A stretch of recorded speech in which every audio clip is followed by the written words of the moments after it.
It's a story that some sisters were praying in church, and a mother and her child came in. And when the child saw the sisters, he asked his mother, "Are they the Blessed Virgin Mary? Are they the Blessed Virgin Mary?" Well,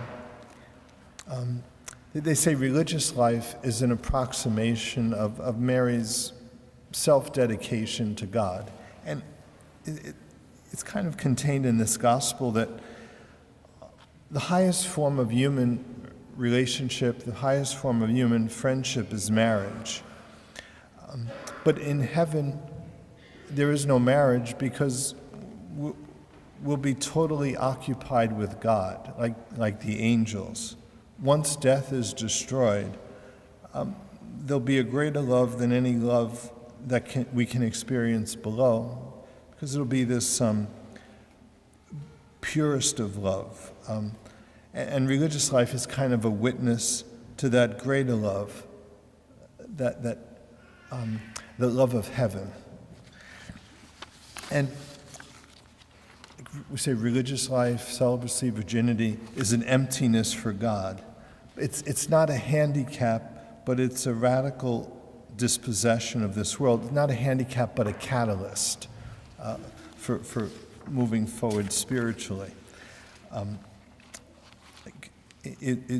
Nowhere is this radical dispossession more clear than in the Blessed Virgin Mary. Like it says, Mary loved God on earth the way the angels and saints love God in heaven. Okay? So Mary loved God on earth the way the angels and saints love God in heaven. And because she loved God on earth the way the angels and saints love God in heaven, it's like heaven came down to earth. Okay?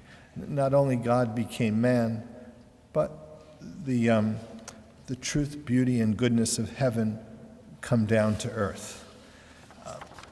Father Peyton, in one of his meditations on the Rosary, on the mystery of the Annunciation, says that Mary loved God unto virginity.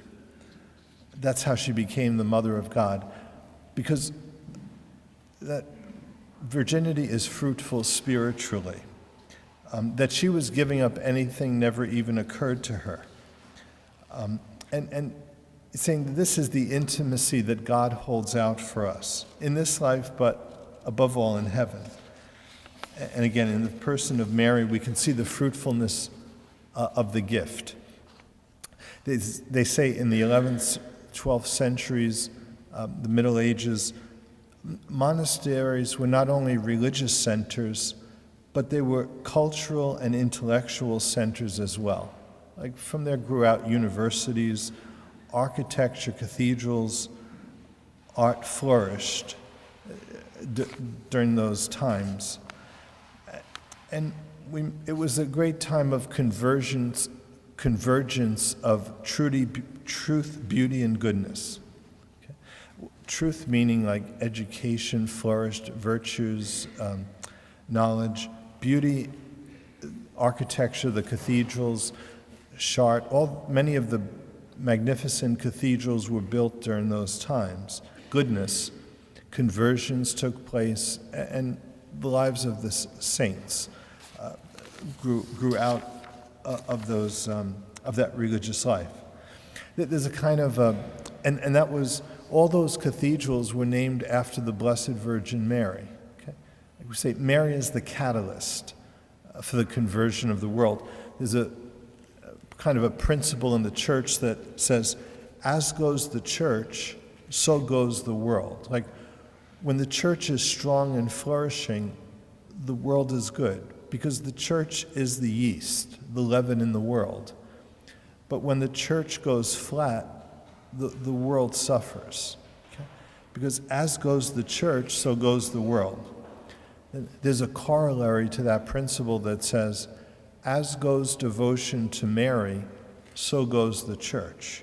So when devotion to Mary is true and strong, the church flourishes. But when it's superficial, again, the world goes flat. The world goes bad. So devotion to Mary brings about the flourishing of the church, a flourishing of truth, beauty, and goodness. And it's kind of, we look forward in the church to a new age of Mary. Like the devotions like the Rosary, the Scapula, miraculous medals are a means to bring about heaven down to earth, a new flourishing of truth, beauty, and goodness in the world at Mary's intercession. Okay. Again, devotion to Mary is the catalyst for our transformation in Christ. And ultimately, it's the catalyst for the conversion of the world, for the triumph of Mary's Immaculate Heart, the era of peace, which is to come into the world. During those Middle Ages lived St. Bernard. St. Bernard is accredited with writing the Memorare. And he also wrote of the Blessed Virgin Mary, in dangers and anxieties, in doubt and need, think of Mary, call on her. Let her never leave your lips. Let her never depart from your heart. And in order to obtain an answer to your prayers, do not cease to imitate her life. Following her, you shall not stray. Invoking her, you shall not despair. Thinking of her, you will not wander. Upheld by her, you shall not fall. Shielded by her, you have nothing more to fear. Guided by her, you grow not weary. Favored by her, you reach your goal. And there's that kind of axiom in the church that says, to Jesus, through Mary, for the glory of God, for the greater glory of God. Okay? Mary is the most direct path to Christ, and that always leads to human flourishing. Like St. Irenaeus said, the glory of God is man fully alive.